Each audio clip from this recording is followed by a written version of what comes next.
The Washington Commanders started the year 1-4 and lost 4 straight after a Week 1 victory. The Commanders looked like they were going to be one of the worst teams in football, and somehow, someway, Washington is now 7-5 and in playoff contention. The Commanders have won 6 of their last 7, and since Carson Wentz went down with an injury and had to be replaced by Taylor Heinicke, Washington is 5-1. How? Why? What is going on in Washington? First and foremost, the biggest change was at quarterback. Washington traded for Carson Wentz in the offseason and really had hoped that he was going to be the answer they needed at the position. Taylor Heinicke had his moments in 2021. He did start after Ryan Fitzpatrick went down, and he still has had his moments this season. But the reality is, Taylor Heinicke is a better fit in Washington than Carson Wentz. I think it's a very intriguing conversation because it's very complex. There's no doubt in my mind that Carson Wentz is a more talented quarterback than Taylor Heinicke, but sometimes that isn't all that matters. There have been a lot of questions surrounding Carson Wentz and his leadership and such, and I don't know that I fully believe all that. The Colts clearly had many more issues than Wentz. He was just really a big scapegoat in my opinion, and he was in a very tough spot in Philadelphia after he tore his ACL and Nick Foles took over and won a Super Bowl. Unfortunately, I think that's it for Carson Wentz. He does have one more year in his contract in Washington, but the Commanders are just going to cut him and save the $26.2 million against the cap. It's going to be a very easy decision there. I will say Carson Wentz is absolutely a top 64 QB in the league, so I don't expect him to take very long to find a backup job, which may be good because he's talented, but maybe not a true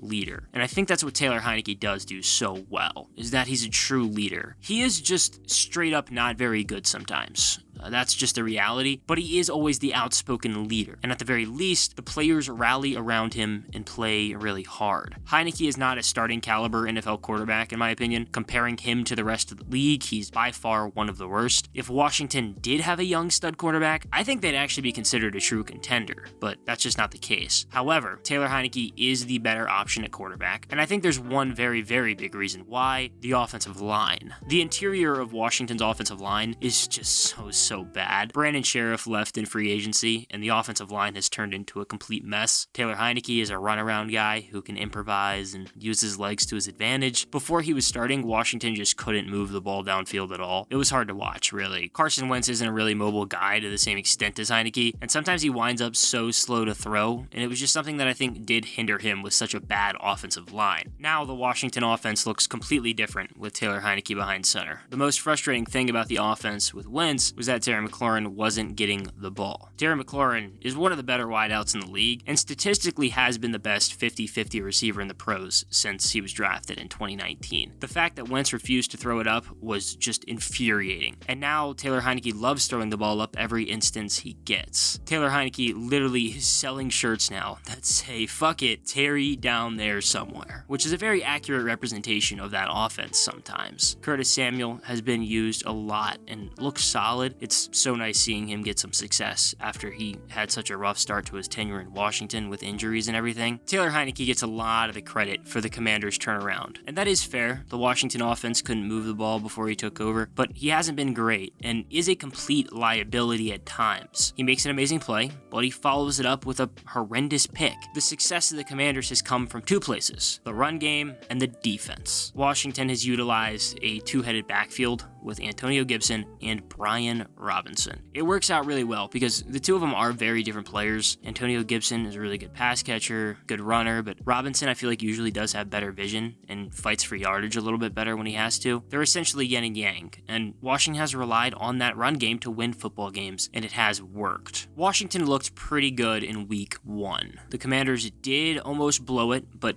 came back against the Jaguars. There were a lot of reasons to be excited, and it honestly made me have some pretty decent expectations that quickly went away because the next 4 weeks were very tough. A loss to the Lions, a blowout loss to the Eagles, a pretty bad loss to the Cowboys, and a loss to the Titans. All of a sudden, from 1-0, Washington was 1-4, and things were looking pretty bleak. The last game that Carson Wentz started before injury was in Week 6, and that had to be one of the worst football games I've watched this year. The Commanders won 12-7, and they only won because of a muffed punt by the Bears. At 2-4, Washington hosted the Packers. I did end up going to that game. I thought thought Washington had a chance, really because Green Bay was playing so bad at the time. It was the first Taylor Heinicke start, and he played well enough to get Washington a win, and quickly the Commanders got hot. They barely beat the Colts next week to win the third straight game, but did fall the next week to the Lions. Even then, I was impressed with the fight the Commanders put up against Minnesota, because if it wasn't for a bad boneheaded pick by Taylor Heinicke, I think they actually do win that game. The next week, Washington beat the Eagles, who at the time were the only undefeated team in football. The Commanders won against the Texans, and finally beat the Falcons on Sunday to end up at 7-5, and that Atlanta win was a very good representation of why the Commanders have been so good recently and how they've won games. Washington kept it close all game and played the field position game and slowly ran the ball down their throat and just consistently relied on the defense, specifically that front seven, to try to win the game. Brian Robinson ended up rushing for over 100 yards, and Terry McLaurin was the top receiver, as you'd expect. Taylor Heinicke played fine, tossed 2 touchdowns, but of course, he had one very stupid interception that he forced for no reason. The Falcons really did almost win this game. Atlanta had the ball late, drove it all the way down to a goal-to-go situation. And as a Washington fan, I really felt like it was over, but the biggest reason for why Washington has been good completely stood up. The defense. Marcus Mariota threw a pass. It was tipped by Daron Payne before it was intercepted off the deflection by Kendall Fuller. The Commanders' success starts and ends with the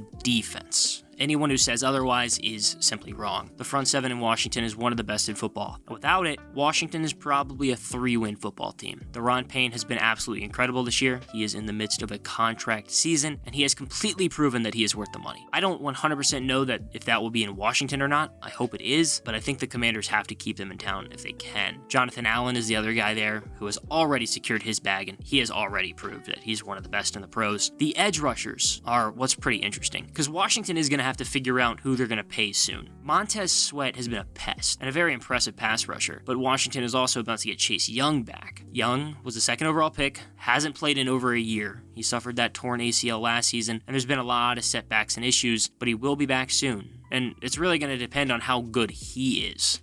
If the Commanders are going to pay him or Montez Sweat, or if they do try to pay both. But imagine if Chase Young can come back and be the player that Washington saw him be at Ohio State. He was pretty good early in the pros. He's dealt with a lot of issues since. But if he can even return back to that form, I think the Commanders could be really good and maybe even shock some people in the postseason if they get there. Washington does have a good team, especially a good defense. They've won 6 of their last 7, and they're a very fun team to watch. But let's seriously think about what if the Commanders had an elite level quarterback? How good would they be right now?